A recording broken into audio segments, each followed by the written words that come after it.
All right, so we're diving deep today, like really deep. Deep into Irish politics. Exactly. But, and this is important, we're just days away from a general election in Ireland. Setting the stage. Right. And our source material is, well, let's just say it's not your typical pre-election coverage. It's a speech. Given where? Outside Mountjoy Prison in Dublin. Mountjoy Prison. Okay, I see where this is going.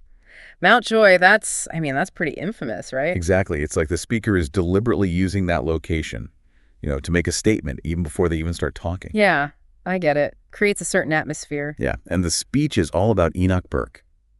The school teacher. Yeah.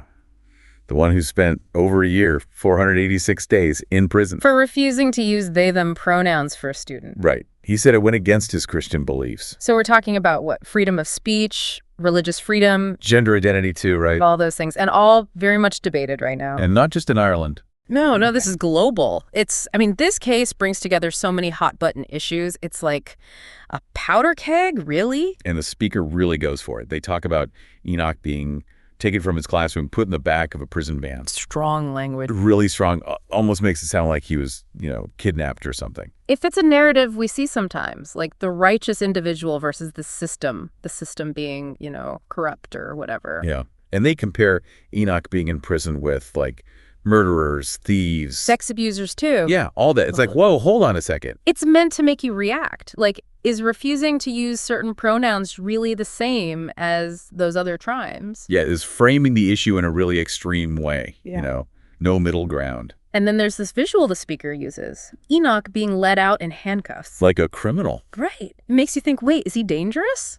Or is he a victim? The speaker wants you to question that. Okay, so we've got this intense focus on Enoch Burke, right? But then the speech moves on. To Irish politics. Yeah. The speaker starts railing against all the politicians. They say none of them, no matter what party they're from, will even talk about Enoch's case. Especially with an election coming up, right? Yeah, exactly. They claim the politicians are all avoiding the issue. It plays into that whole distrust of politicians thing. We see it everywhere. Oh, absolutely. Like people feeling like politicians are out of touch, that they don't care about what really matters to people. Right, like they're more worried about their careers than, actually doing the right thing. And the speaker even calls out Simon Harris by name.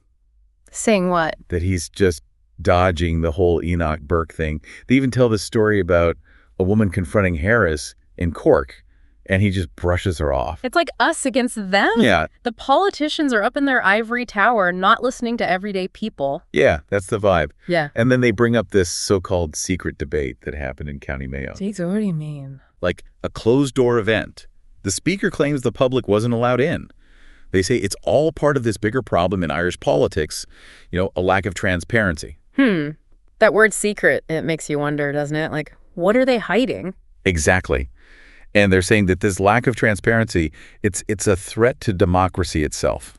Which makes sense if you think about it. Democracy needs, like, open discussions, accountability, and citizens who know what's going on. Right. So the speaker's saying, if we don't know what's going on, how can we trust our government? How can we even call it a democracy? Heavy stuff. And they're not done yet. Nope. Next, they go after the media, specifically this local radio host, Aidan Crowley.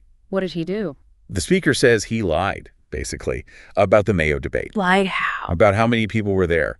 Crowley apparently made it sound like it was a packed house, but the speaker says it was practically empty. Okay, so now we're getting into media bias, maybe. Right. Or even, like, deliberate misinformation. This kind of feeds into that whole trend of, people not trusting the media. We see it everywhere. Yeah, for sure. It's like the speaker's setting up this scenario where you can't trust the politicians, you can't trust the media. So who can you trust? Well, that's what we're going to get into next. Sure. Because the speaker definitely have an answer to that question. Okay, but this is already, it's a lot to take in. Oh, yeah, it is. And it gets, well, let's just say it gets even more intense. Can't wait.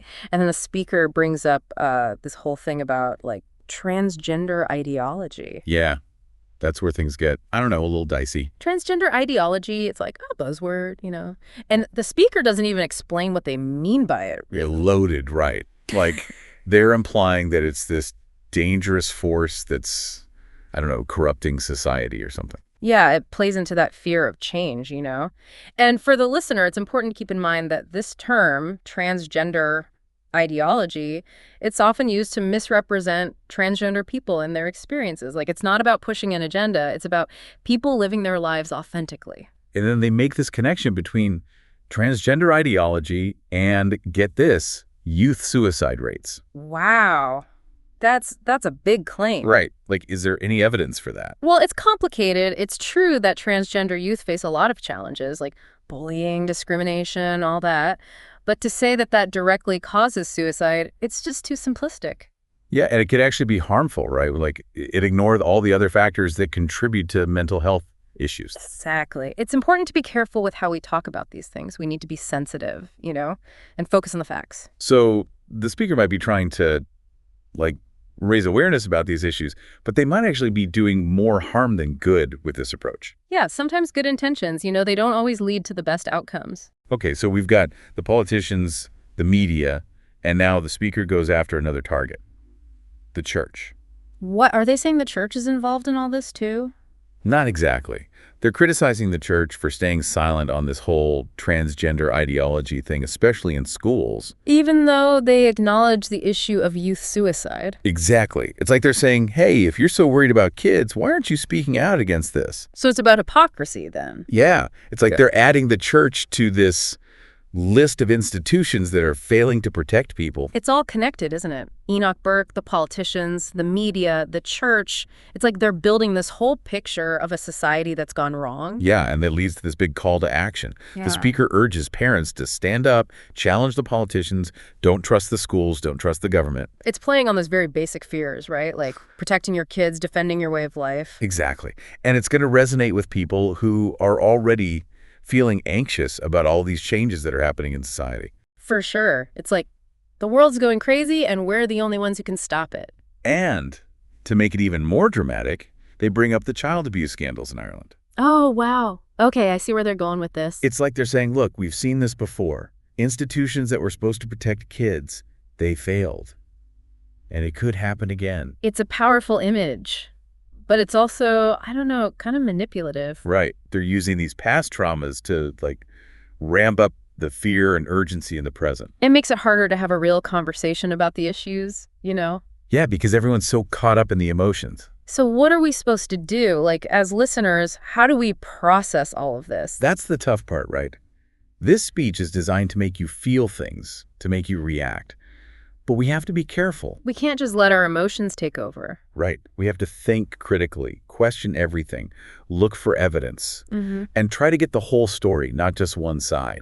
It's like this whole speech is, I don't know, it's designed to make you scared. Yeah, like tapping into that fear for your kids, like the world's a dangerous place and all that. It's what populism does, right? It simplifies everything. Good guys, bad guys.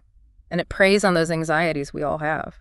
So how should we be listening to this? Are we supposed to just ignore it? Or is there something worth paying attention to here? I don't think it's about ignoring it. More like listening carefully, trying to separate, the emotion from the actual facts. Okay, yeah, that makes sense. Like take the transgender ideology thing, the way the speaker uses it. It's not great. But there might be some legitimate questions underneath, Like what? Like, how are schools handling gender identity? Are parents being included in those conversations? Stuff like that. But we need to talk about it without, the fear-mongering. Without making it sound like the end of the world. Right. It's about nuance. And remembering that this speech, it's just one perspective. We need to hear other sides of the story, too. Exactly. It's not about picking a side, really. It's about having a real conversation. Okay, so let's zoom out a bit. Big picture. Elections coming up. How much do you think this whole Enoch Burke thing, all these issues, how much is that going to influence voters? Oh, I think it'll have an impact for sure. Especially for people who, already feel like the system's broken. The people who distrust the politicians, the media, all that. This speech, it speaks to them, this idea of protecting traditional values, taking back control. It's like on one side, you've got people who are like, embrace change, the world's moving forward. And then the other side is like, hold on, slow down, we're losing something important. In this case, this whole speech, it's like the perfect example of that clash. It's happening everywhere, not just in Ireland. I mean, mention a relevant social or political issue in the listener's country. It's the same kind of cultural tug of war. Yeah. It's a lot. So how do we deal with it? I mean, as a society, how do we move forward with all this tension? That's the question, isn't it? It's tough. But maybe if we can just talk to each other, really listen. Not just shout each other down. Right. And try to see things from the other side's perspective. It's not easy, but it's got to be better than, just fighting all the time.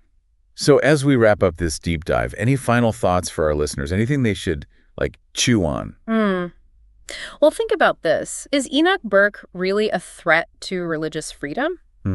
Or is he just, facing the consequences of his actions? A good question. And how's it going to affect Irish politics going forward? What's it say about where Irish society is at? Those are things we're thinking about. Definitely. And that's what we want, right? To make people think, get those wheels turning. It's not about giving you all the answers. It's about, giving you the tools to figure things out for yourself. So keep asking those questions, keep challenging those assumptions, and most importantly, keep the conversation going.